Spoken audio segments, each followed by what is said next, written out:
Big பாஸ்ல அசீம் மாதிரி ரொம்ப கீழ்த்தரமா விளையாடுறதுக்கு பதிலா, நான் வெளில வந்ததே பெட்டர்ன்னு மகேஸ்வரி இப்போ ஓப்பனாவே பேசியிருக்காங்க. என்ன நடந்துச்சுன்னு பார்த்துடலாம். பிக் பாஸ்ல ஒவ்வொரு சீசன்லயுமே கண்டிப்பா ஒரு அன்ஃபேர் எவிக்ஷன் வந்து இருக்கும். இந்த சீசன்ல மகேஸ்வரி எலிமினேட் ஆகி வெளில போகும்போது, நெறைய பேர் வந்து இது அன்ஃபேர்ன்னு சொல்லியிருந்தாங்க. இன்னும் மகேஸ்வரி வந்து கொஞ்ச நாள் பிக் பாஸ்ல இருந்திருக்கணும் அப்படின்னு சொல்லி தான் நெறைய பேர் சொல்லிட்டு வந்தாங்க. இப்போ மகேஸ்வரி வந்து ஒரு ஈவென்ட்டுக்காக போயிருக்கிறாங்க. அங்கேயும் பிக் பாஸ் பற்றிய கேள்விகள் கேட்டு அவங்கள வந்து பதில் சொல்லவும் வச்சுருக்காங்க. இந்த பிக் பாஸ் கேமை புரிஞ்சுக்கிட்டு யார் வந்து கரெக்டாக விளையாடுறான்னு நீங்கள் நினைக்கிறீங்க அப்படின்னு சொல்லி கேட்கும்போது, இங்கே யாருமே 100% வந்து உண்மையாகவே இல்லை, இது வெறும் கேம் தாங்க, சண்டை போட்டவங்க தான் உள்ளே இருக்காங்கன்னு சொல்கிறாங்க. அப்போ நான் சண்டை ஆரம்பத்துலேருந்து போட்டுக்கிட்டு தான் இருக்கேன். ஆரம்பித்த வாரத்துமே நான் வந்து சண்டை பயங்கரமாக போட்டேன். மக்களோட ஓட்டிங் பேட்டர்ன் வந்து எனக்கு வந்து சத்தியமாக புரியல. இப்போவும் பிக் பாஸில் வந்து நிறைய சண்டை தான் போய்கிட்டு இருக்கு. பிக் பாஸ் முடியும் போது அடிச்சுக்கிட்ட எல்லாருமே ஒன்றாயிடுவாங்க, இது வெறும் கேம் தாங்க அப்படிங்கிற மாதிரி சொல்லியிருந்தாங்க. இது வந்து ஸ்கிரிப்ட் ஷோ அப்படிங்கிற மாதிரி சொல்கிறாங்கல்ல, அதை பற்றி சொல்லுங்கள் அப்படின்னு சொல்லி கேட்கும்போது, பிக் பாஸ் வந்து ஸ்கிரிப்டெல்லாம் கிடையாதுங்க, எனக்கு அப்படி எதுவும் சொல்லவே எல்லாம் கிடையாது. அங்கே என்ன தோணுதோ அந்த செகண்டில் வந்து என்ன நடக்குதோ அதுதாங்க உண்மை. 100% வந்து இந்த பிக் பாஸ் வந்து ஸ்கிரிப்ட் ஷோலாம் கிடையாது அப்படிங்கிற மாதிரி ஓப்பனாக சொல்லியிருந்தாங்க.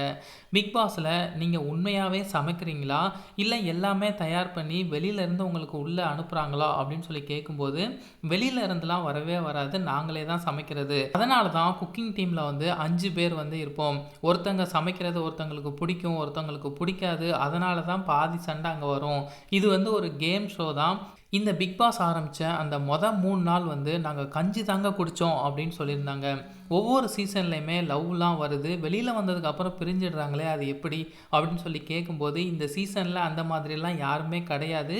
மற்ற சீசனில் வேணால் நீங்கள் வந்து நிறைய லவ்லாம் பார்த்துருப்பீங்க.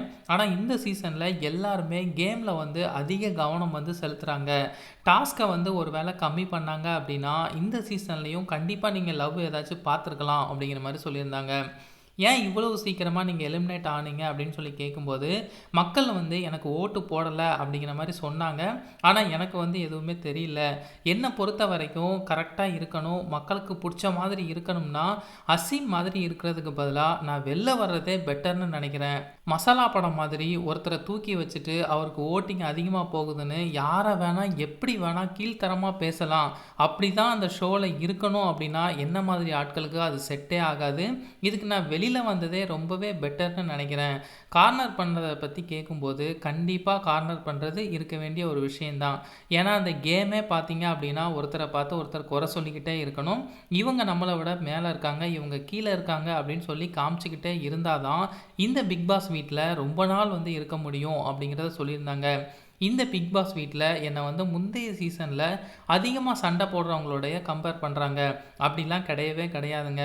நான் எங்கே பேசணுமோ அங்கே பேசினேன், எங்கே வேணாமோ அங்கே நான் ஒதுங்கி நின்னேன். என்னை வந்து நிறைய பேர் வந்து பாசிட்டிவாக தான் சொல்கிறாங்க. இந்த பிக் பாஸில் இன்னும் கொஞ்ச நாள் இருந்திருக்க வேண்டிய ஒரு போட்டியாளர் அப்படின்னு தான் சொல்கிறாங்க. அது வரைக்கும் எனக்கு வந்து ரொம்ப சந்தோஷமாக இருக்குது. நீங்கள் ஏன் பிக் பாஸ் போனீங்க அப்படின்னு சொல்லி கேட்கும்போது, எனக்கு வந்து வாய்ப்பு வந்துச்சு, இருக்கிறதுலே இதுதான் ரொம்ப பெரிய ஷோவாக இருக்குது. எல்லாருக்கும் இந்த ஷோவில் கலந்துக்கிறது நிறைய ட்ரீம்லாம் இருக்குது. சின்ன திரையிலேருந்து வெளில வரும்போது ஒரு பெரிய ஷோவில் வந்து இருக்கணும் அப்படின்னு சொல்லி ஆசைப்பட்டேன். அதனால தான் இந்த பிக் பாஸே போனேன். பிக் பாஸில் டைட்டில் வின் பண்ணவங்க யாருமே வெளியில் வந்து ஜொலிக்கவே மாட்றாங்க, ஆளே காணாமல் போயிடுறாங்க. அது ஏன் அப்படின்னு சொல்லி கேட்கும்போது, அது என்னமோ கரெக்டு தான், அது ஏன்னு எனக்கு சொல்ல தெரியல. இந்த பிக் பாஸை வச்சு நிறைய வாய்ப்பு கிடைக்கணும் அப்படின்லாம் நான் போகவே கிடையாது. எனக்கு ஆசை இருந்துச்சு, அதனால் போனேன் அப்படிங்கிறத சொல்லியிருந்தாங்க. பிக் பாஸ் போனதுக்கு அப்புறமா என்னோடய பையன் வந்து என்னை வந்து ரொம்ப மிஸ் பண்ணான். கேம் வந்து சூப்பராக விளையாடுனீங்க, நேர்மையாக விளையாடுனீங்க அப்படிங்கிற மாதிரி என்கிட்ட சொன்னான். அதுவே எனக்கு வந்து ரொம்ப ரொம்ப சந்தோஷமாக இருந்துச்சு. சப்போர்ட் பண்ண எல்லாத்துக்குமே ரொம்ப நன்றி அப்படிங்கிற மாதிரி சொல்லியிருந்தாங்க.